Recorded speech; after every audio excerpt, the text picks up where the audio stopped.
Welcome to the EasyPTE podcast, dedicated to helping you get a great score on the Pearson Test of English PTE Academic. This episode is brought to you by Migration Edge, helping you to get your Australian visa faster. Stick around to the end of this episode for a special offer. In episode 39, we will be talking about the Describe Image task.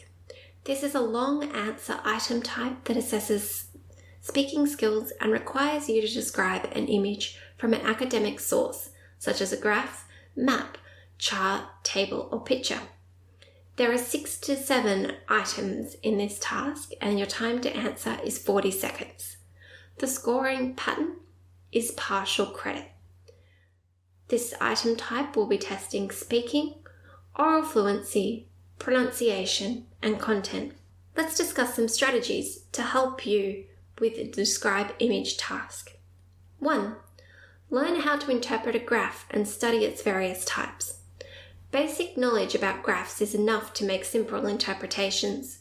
You must know the X and Y axes and the different types of graphs, such as a line graph, bar graph, pie chart, etc. Also, the image can be a chart, process diagram, or simply a picture. 2. The task will give you 25 seconds to study the graph and its trend before the microphone opens. Use this time to look for the most obvious and striking features.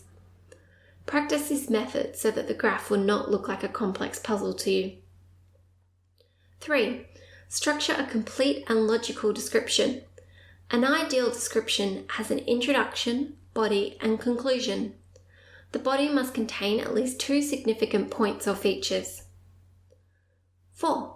Identify the extremes. The areas of a graph that are usually easiest to define are the highest and lowest points.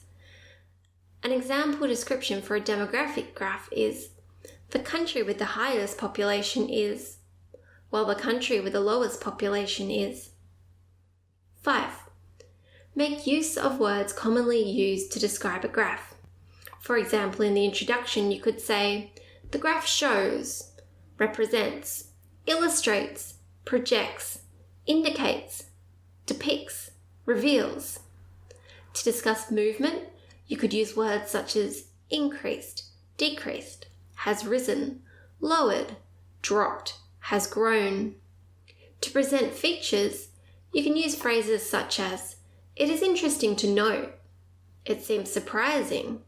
Meanwhile, you will find all the show notes and resources for this episode at easypte.com/episode 39. Thanks for sticking around.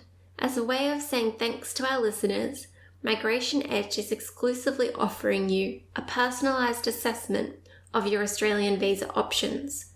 Go to migrationedge.com.au/easypte, all one word, for this exclusive offer.